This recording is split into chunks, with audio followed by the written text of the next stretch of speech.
다윗은 어느 날 밤 하늘을 바라보다가 캄캄한 밤에 하나님이 하늘의 별과 달을 띄워주시고 자신의 길을 환히 비추어 주고 계신다는 사실을 생각하면서 자신의 삶 가운데 함께 하시는 하나님의 은혜에 감격했습니다. 그는 삶 가운데 수많은 대적들이 있었지만 그때마다 하나님이 다윗에게 방패가 되어주시고 요새가 되어주시고 구원자가 되어주셔서 자신을 지켜주시고 인도해 주신 그 은혜가 이루 말할 수 없이 감사했습니다. 그래서 그는 이 시편의 시를 지어 하나님을 찬양드린 것입니다. 오늘 우리도 인생을 살아가면서 문제를 만나고 어려움을 만납니다. 때로 육신의 질병으로 고통 가운데 살아갈 때도 있습니다. 그러나 어떤 어려움 가운데도 결국 하나님은 모든 것이 합력하여 선을 이루실 것을 믿고 다윗과 같이 하나님을 찬양하며 감사하며 살아가십시다. 첫째로, 하나님은 어린아이 같은 사람들을 통하여서 일하십니다. 시편 8편 2절은 이렇게 말하고 있습니다. 주의 대적으로 말미암아 어린아이들과 젖먹이들의 입으로 권능을 세우시며 이는 원수들과 보복자들을 잠잠하게 하려 하심이니이다 라고 다윗은 고백합니다. 다윗은 하늘의 달과 별을 보면서 그 달과 별을 지으신 전능하신 창조의 하나님이 자신과 함께 하셔서 자신과 같이 부족하고 연약한 사람을 통하여 놀라운 일을 이루셨음을 감사하고 있습니다.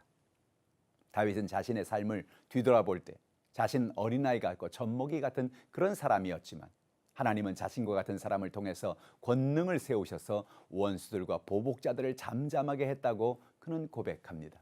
블레셋의 거인 골리앗이 이스라엘에 대항하여 쳐들어왔을 때 다윗은 골리앗 앞에 서서 자신이 그와 싸우겠다고 전쟁터로 나아갔습니다. 그때 다윗은 거인 골리앗에 비하면 어린아이 같아 보였습니다. 그러나 다윗은 그 순간에도 하나님을 믿고 담대하게 골리앗을 향하여 칼과 창이 아니라 하나님의 이름을 의지하고 전쟁에 나갔습니다. 하나님은 다윗에게 권능을 주셔서 골리앗을 쓰러뜨리게 하시고 그에게 큰 승리를 거두게 하신 것입니다. 오늘도 하나님은 우리가 어린아이 같을지라도 하나님을 의지하는 사람에게 인생에 다가오는 거인 골리앗과 같은 문제를 쓰러뜨리게 하십니다. 하나님이 다윗에게 사무엘을 통하여 이스라엘의 2대 왕으로 기름 부었을 때 다윗은 양을 돌보는 목동이었습니다. 사울은 그런 다윗을 죽이려고 갖가지의 방법을 써보았습니다. 그러나 하나님은 다윗에게 권능을 주셔서 결국은 이스라엘의 2대 왕이 되게 하신 것입니다. 다윗이 능력이 있어서가 아니었습니다. 하나님이 다윗에게 은혜를 주셔서 가능한 일이었습니다. 오늘 우리도 인생을 살아가면서 수많은 어려움과 문제를 만날 때 하나님을 의지하고 살아가면 하나님은 우리를 통하여 놀라운 일을 이루어 주십니다. 둘째로, 하나님은 항상 우리를 사랑의 눈으로 보고 계십니다. 시편 8편 3절과 4절은 이렇게 말합니다. 주의 손가락으로 만드신 주의 하늘과 주께서 베풀어 두신 달과 별을 내가 보오니 사람이 무엇이기에 주께서 그를 생각하시며 인자가 무엇이기에 주께서 그를 돌보시나이까. 다윗은 하늘을 하나님의 손가락으로 지으셨고 달과 별들을 하나님이 하늘에 베풀어 두셨다고 고백합니다. 그 모든 것이 하나님이 창조하신 것이라고 고백하고 있는 것입니다. 다윗은 어두운 밤길을 걷는 그에게 하늘의 달과 별을 띄워 가는 길에 빛을 비추어 주셔서 밝혀주시는 하나님을 찬양했습니다. 다윗은 그 하나님을 묵상할 때 그의 마음속에 놀라운 은혜가 마음속에 충만하게 올라왔습니다. 내가 무엇인데 하나님 나를 그처럼 생각하십니까? 내가 무엇인데 하나님 나를 그처럼 돌보아 주십니까? 이것은 다윗이 하나님이 선택하신 하나님의 자녀이기 때문에 이렇게 하나님 돌보신 것입니다.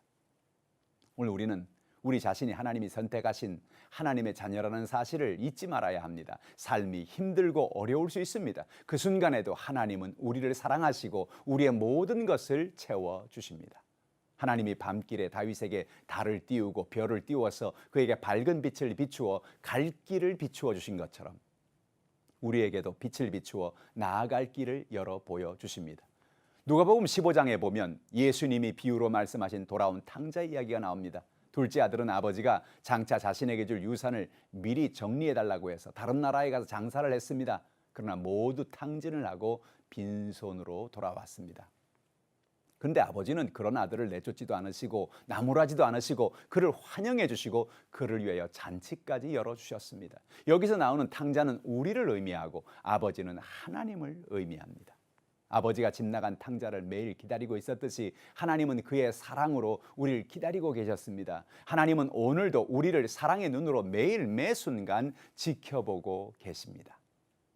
셋째로, 하나님은 우리를 영화롭고 존귀하게 하셨습니다. 시편 8편 5절은 이렇게 말합니다. 그를 하나님보다 조금 못하게 하시고 영화와 존귀로 관을 씌우셨나이다. 다윗은 하나님이 사람을 지으셨을 때 하나님보다 조금 못하게 지으셨다고 고백했습니다. 하나님은 사람을 지으실 때 하나님의 형상과 모양대로 지으셨습니다. 하나님이 그들을 얼마나 사랑하셨는가를 우리는 알 수가 있습니다. 오늘 하나님께서 다른 어떤 동물이나 식물을 지을 때보다 인간에겐 특별히 하나님의 형상대로 그들을 지으신 것입니다. 오늘 하나님의 그 놀라우신 은혜를 바라보고 우리를 창조하신 그 하나님을 의지하며 믿음으로 살아가는 여러분 되기를 주님의 이름으로 축복합니다. 우리는 인생을 살아가면서 자신이 얼마나 형편없고 부족한 존재인가를 깨닫고 자신도 모르게 다른 사람과 자신을 스스로 비교하며 열등감 속에 살아갈 때가 있습니다. 그러나 하나님은 우리가 지혜롭고 완벽해서 우리를 사랑하시는 것이 아닌 것입니다. 내가 실력이 있고 능력이 없어도 하나님 우리 한 사람 한 사람을 축복하시고 우리를 도와주기 원하시는 것입니다. 그 하나님을 의지하고 믿음으로 살아가시기를 주님의 이름으로 축복합니다.